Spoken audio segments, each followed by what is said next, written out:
Welcome to Geek Fandom Media. I'm your host, Chris, and you guys, we got so many topics to jump into today. I am super stoked to discuss these topics with you guys. We're talking James Gunn, Superman, Spider-Man 4, Michael Bay returning to a franchise he has started. Also, Vin Diesel gives an update on Fast and the Furious 11. And James Bond officially has a director. Now, you guys, I'm super excited. I cannot wait. Let's jump into James Gunn and Superman. Now, before I get into this topic, you guys, I want to say this. It is extremely frustrating that some of you trolls out there, you toxic fan base, who genuinely want this film to do bad, who genuinely don't like James Gunn because, he's directed, 3 Guardians of the Galaxy films. He's doing a hopeful, bright Superman. It's not going to be moody and dark and depressing. They genuinely want this man to fail, and it's sad.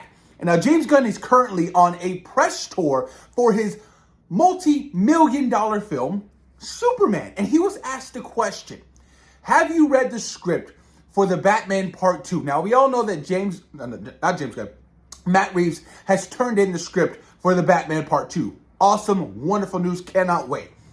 He was asked, has he read the script? And he said no, he hasn't read the script yet. And he was like, I'm going to be on my way to London. Maybe I'll read it on the plane. Probably not. I'll end up falling asleep. And people took that as a slight nod to Matt Reeves.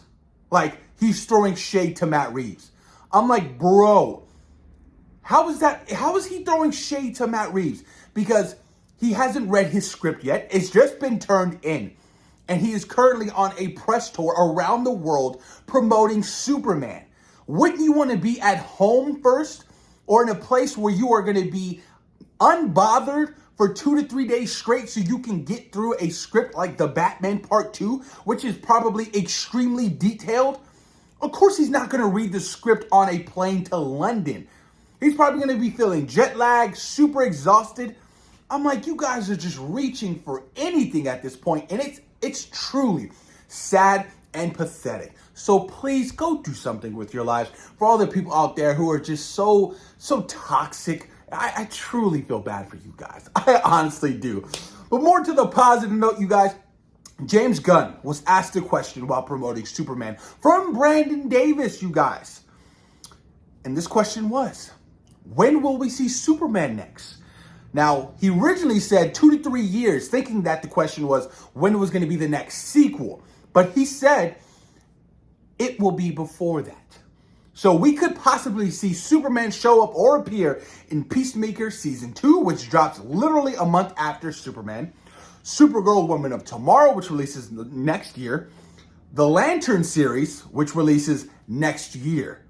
So there's a strong possibility that David Corenswet's Superman could be making an appearance in either of those projects. And if I'm being honest with you, it's more than likely going to be Supergirl Woman of Tomorrow, you guys, or Supergirl.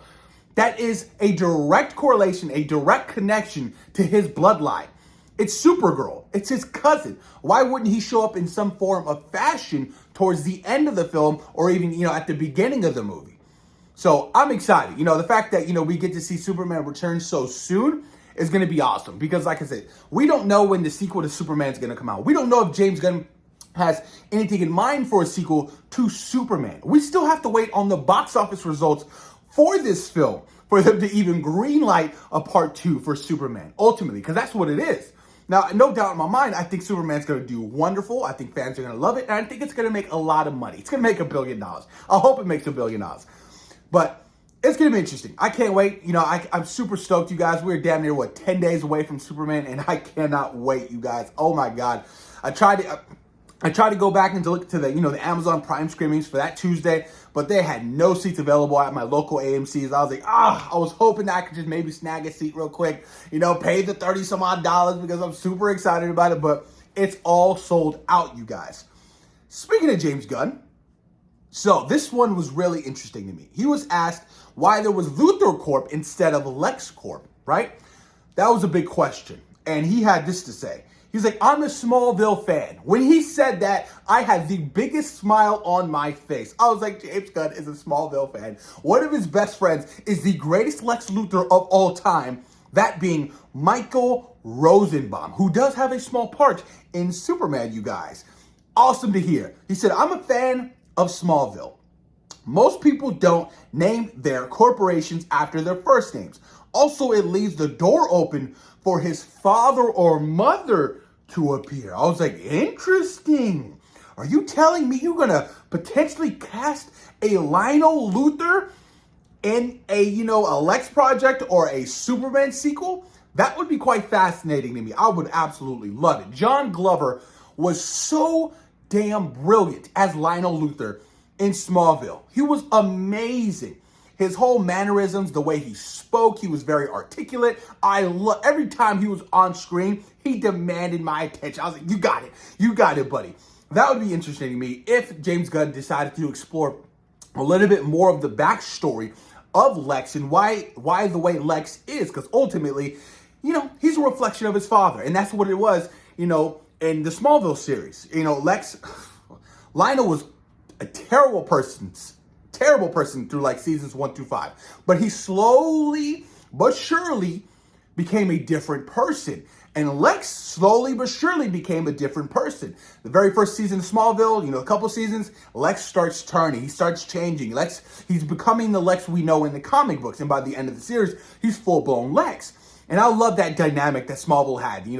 Those two roles ultimately switched. And I was like, oh, I love it. And when Lionel died, when Lex killed Lionel, you guys, in Smallville, spoiler alert, I was heartbroken. Because, you finally turned around on Lionel and you love Lionel. I was devastated, you guys. But that's it for the Superman news, you guys. Moving on to the Spider-Man 4 stuff. Tom Holland has confirmed that Spider-Man 4 starts production soon. Could be as early as next week, you guys. July, which makes a lot of sense because the Punisher special series is supposed to begin shooting, I believe. They said it's being reported to shoot mid-July and run through the first week of August in New York. So it's a 1-month shoot for the Punisher series. And also it's been confirmed that the Punisher will be making an appearance in Spider-Man Brand New Day. You guys, what was the first appearance of the Punisher in a comic book? The Amazing Spider-Man, I believe, issue 126, where he's on, the cover and he has his scope ready and it's all Spider-Man. That would be interesting. Now, like I said, it's a month shoot for the Punisher special series. It's nothing big, but it's probably going to be a direct tie to Spider-Man Brand New Day, which I am so fascinated by. I cannot wait to see what the role of Frank Castle will be in this Spider-Man story, especially if it's going to be, like a grounded multiverse storyline. It's a strong possibility. We are still very much in the multiverse saga, you guys, but I can't wait to see John Bernthal and Tom Holland, on screen together. They're both in The Odyssey with Christopher Nolan, directing that film. Cannot wait. Apparently the trailer is intimate. It's coming fast, you guys, but I am super stoked for Spider-Man Brand New Day. Set photos, you guys. I am hoping that the suit is so beautifully textured like Toby and Andrew Garfield suits. Those suits to this day are still the best Spider-Man suits. I mean, I wasn't the biggest fan of the nanotech and all that stuff. It's cool and all, but get back to the homemade feel, which we saw at the end of Spider-Man No Way Home. He made his own beautiful suit, and I hope it's... The less visual effects, the better, you guys. And I truly do mean that. Moving on, you guys, Vin Diesel talks Fast and the Furious. Fast 11, so to say. Part 1 and Part 2. Who knows, man? There's been so many goddamn Fast and the Furious movies. It's absolutely insanity. But he confirmed that, he had a meeting with Universal and we want to make it. But he was like, I have 3 conditions. And these 3 conditions, man, I hate to say it, look, Vin Diesel, I saw the video, he's putting on a little bit of weight. But he's probably chilling, living the best life. He's making all that money on, Fast and the Furious. He don't need to do much nowadays, but I'm pretty sure he's going to get into the Dominic Toretto shape he needs before they start shooting, especially since The Rock is going to be returning to the franchise. I think it's a great idea. I mean, this franchise is so crazy. Sorry, I'm off topic. The 3 conditions, you guys. So, he wants to go back to the street racing. He wants the street racing to be more of a story-based, because Fast and the Furious got crazy. We're in space. We're going off buildings and cliffs and flipping and flip. It's getting insane, you guys. And he also wants to go back to the streets of LA like the original Fast and the Furious film. And also, this was the big one. He wants Brian O'Connor's character and Dominic Toretto to reunite? What does that mean? Paul Walker passed away tragically in a terrible accident.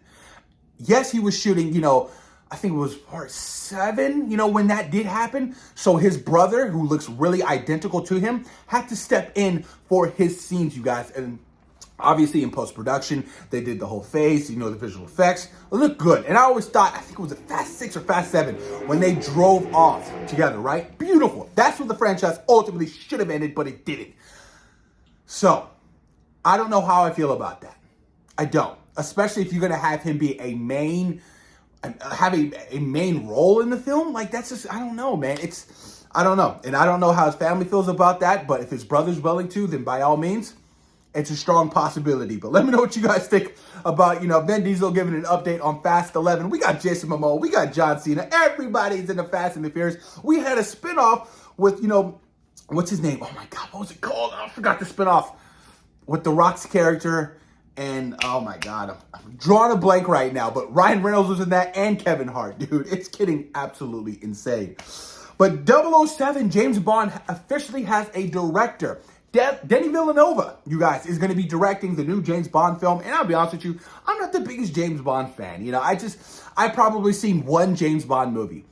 I tried to get through, some of the Daniel Craig stuff, like Casino Royale. It just wasn't doing it for me, you guys. I've never been interested in this franchise. The only game, I played the game. So I ultimately played GoldenEye, the Nintendo 64, and I ended up seeing the film. And then I played Nightfire, I believe it was on GameCube. That's it. I am not a 007 James Bond guy. I'm not. And a lot of fans, they're curious by this decision of, Denny. It's interesting. He's done wonderful things in the past. He's currently doing Dune, and the Dune franchise is beautiful. A lot of people wanted Christopher Nolan to direct, a 007 film, but that ultimately did not happen. And also there's speculation of how this could be the first in the franchise. There's been 26 movies, you guys, to have a person of color be James Bond. Idris Elba, blah, blah, blah. It doesn't really matter to me, you guys. I don't know. Let me know how you guys feel about Denis Villeneuve. Going to be directing the brand new James Bond movie. Moving on to the final topic, you guys. Michael Bay is returning to the Transformers franchise to direct a new Transformers film.